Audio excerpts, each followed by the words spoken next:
perkenalkan, nama saya Aska Milati Konita, NIM 121110064. Di sini saya akan menjelaskan tentang pengertian kajian filsafat ilmu, yaitu kajian ontologi pendidikan kewarganegaraan atau citizenship education. Kajian filsafat ontologi bertujuan menelaah hakikat suatu ilmu dan melihat suatu pengetahuan dari objeknya, wujud hakiki dari objek tersebut, dan hubungan antara objek dari daya tangkap manusia melalui aktivitas indranya seperti berpikir, merasa, dan mengindra, sehingga membuahkan pengetahuan. Sejalan dengan hal tersebut, di atas kajian filsafat ontologi pendidikan kewarganegaraan atau citizenship education meliputi dua dimensi, yaitu A. Objek telaah dan B. Objek pengembangan. Nah, objek telaah dan objek pengembangan ini akan dijelaskan oleh rekan saya. Nah, selanjutnya saya akan menjelaskan tentang yang pertama adalah objek telaah pendidikan kewarganegaraan atau citizenship education, dan yang kedua adalah objek pengembangan pendidikan kewarganegaraan atau citizenship education. Nah, yang pertama adalah objek telaah pendidikan kewarganegaraan atau citizenship education meliputi tiga aspek. Yang pertama adalah aspek ideal pendidikan kewarganegaraan, dan yang kedua adalah aspek instrumental pendidikan kewarganegaraan, dan yang terakhir adalah aspek praktisis pendidikan kewarganegaraan.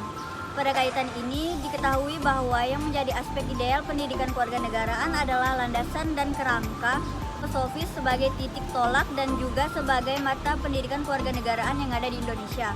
Dan yang kedua adalah objek pengembangan pendidikan kewarganegaraan atau citizenship education. Nah, yang kedua ada objek pengembangan pendidikan kewarganegaraan atau citizenship education.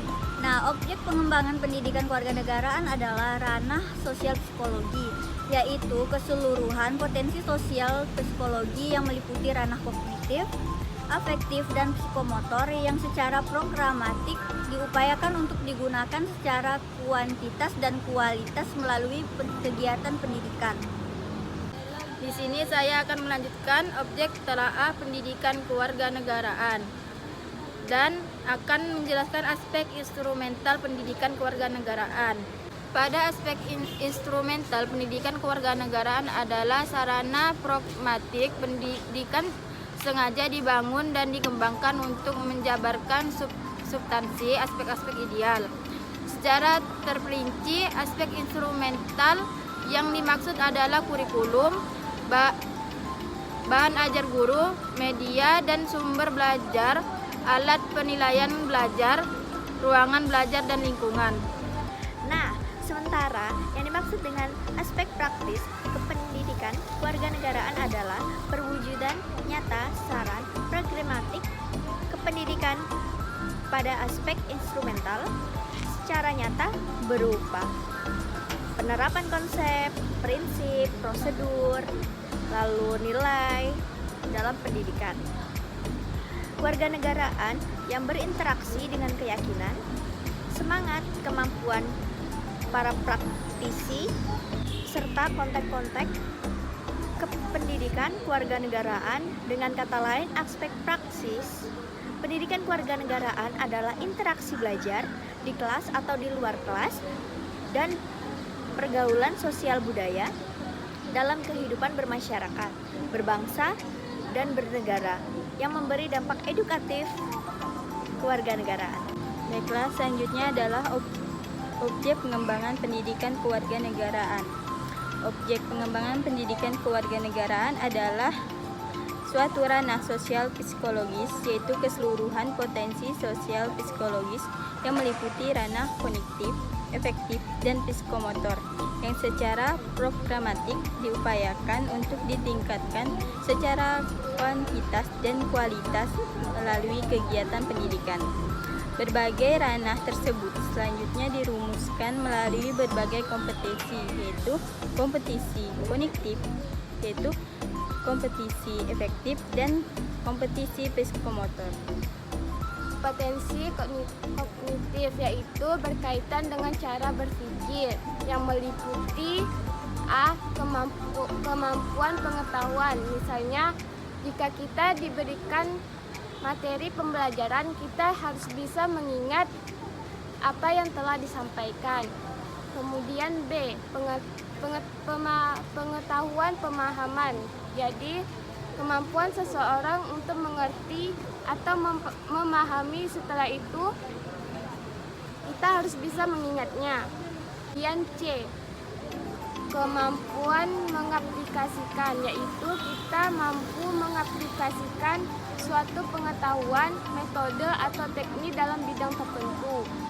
Yang D, kemampuan menganalisis, kemampuan seseorang dalam mengurai suatu materi menjadi bagian-bagian dan menghubungkan antara bagian yang satu dengan yang lainnya, sehingga kita bisa mengetahui materi yang secara keseluruhan. E, kemampuan intensitas adalah kemampuan atau kekuatan gigi, tidaknya kehebatan. Yang F, kemampuan menilai. Jadi kita harus tahu cara menilai peserta didik kita. Baik, selanjutnya saya akan melanjutkan materi tentang kompetensi afektif adalah kemampuan yang berkaitan dengan sikap atau pendirian. Meliputi yang pertama yaitu sikap menerima nilai. Pada aspek ini, peserta didik diarahkan agar bisa menerima nilai-nilai kebaikan yang diperoleh dari pembelajaran. Yang kedua, sikap menanggapi nilai. Peserta didik bisa melibatkan dirinya secara aktif dalam suatu kejadian dan memberikan reaksinya. Yang ketiga, sikap mengorganisasikan nilai. Peserta didik sudah bisa mengombinasikan dua nilai berbeda, sehingga menjadi satu nilai baru yang bersifat universal. Yang keempat yaitu sikap menghargai nilai. Peserta didik sudah mampu memberikan penilaian suatu kejadian itu baik atau buruk. Yang terakhir, sikap mengkarakterisasikan nilai.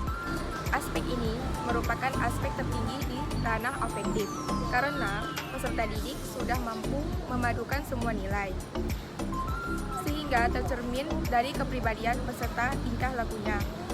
Baik, selanjutnya saya akan melanjutkan materi kompetensi psikomotor adalah kemampuan dalam perbuatan atau tindakan sehari-hari yang sesuai dengan norma dalam masyarakat, bangsa, dan negara, meliputi A. Keterampilan meniru.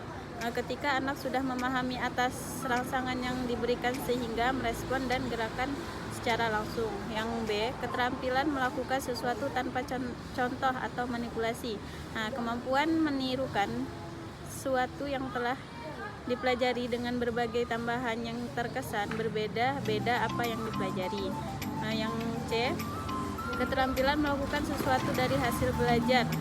Penilaian yang dilakukan oleh peserta didik atas kesesuaian kegiatan yang dilakukan. Yang D, melakukan sesuatu dengan tujuan yang jelas.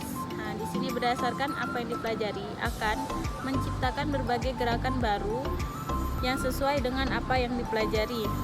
Yang E, kemampuan melakukan sesuatu secara sempurna, yaitu ketika seseorang anak sudah dapat melakukan segala hal dengan baik, maka anak akan mampu menguasai segala hal yang telah diajarkan. Di samping ranah tersebut, ada ranah lain yang perlu diperhatikan, yaitu menurut visi pendidikan nasional pada tahun 2045 dengan 4 pilar utama, yaitu yang pertama, pembangunan sumber daya manusia dan penguasaan iptek, yaitu pendidikan berkualitas yang mencakup segala dimensi sistem pembelajaran, mulai dari kurikulum, sumber daya pengajar harus dapat dinikmati oleh masyarakat, sehingga dapat menghasilkan manusia yang mampu berpikir kritis, kreatif, dan inovatif. Dan yang kedua, perkembangan ekonomi berkelanjutan harus dilaksanakan berdasarkan prinsip-prinsip pemerintah yang baik dan juga perlu adanya tolak ukur keberhasilan pembangunan daerah yang berketahanan, khusus ketahanan ekonomi daerah. Baiklah, saya akan melanjutkan materi dari Agenda. Pemerataan pembangunan merupakan jawaban terhadap masalah ketimbangan yang salah.